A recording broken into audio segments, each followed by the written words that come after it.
Oh no!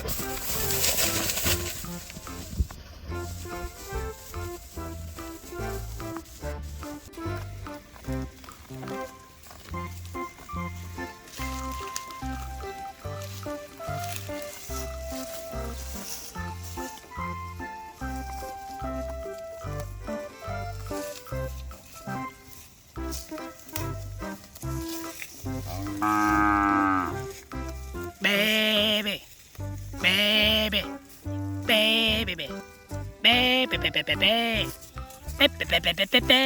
baby, baby.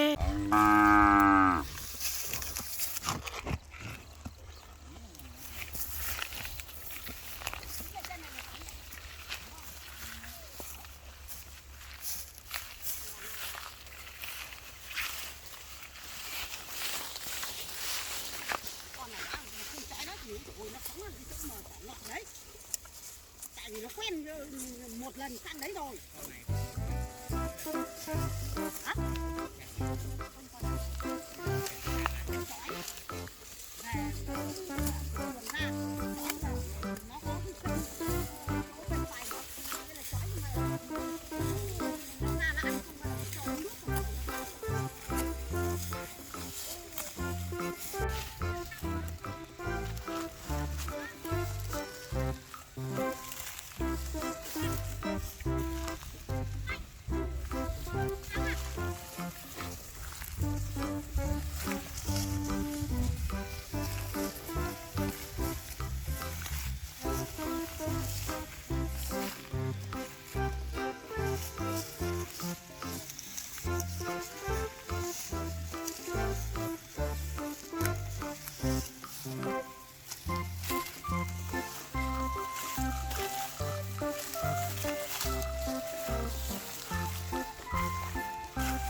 Bây giờ chặt bây giờ ra gì đâu, nó toàn mình làm mỏng ngắn mỏng đây.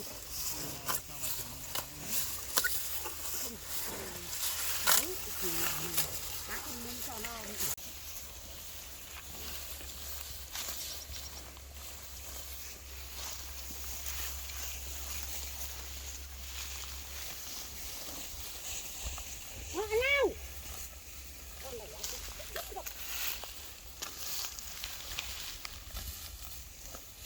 Quay sang này,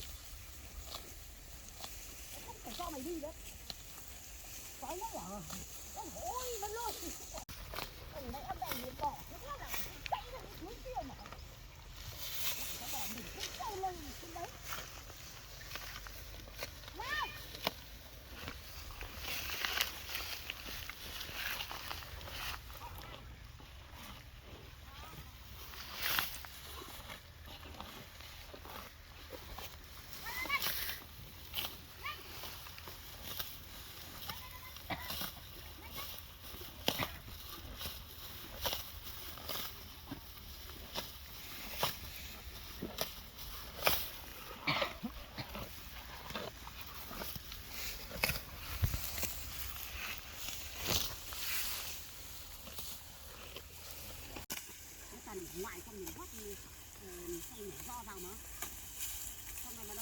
ngấu bên nhà người ta lại đến mua.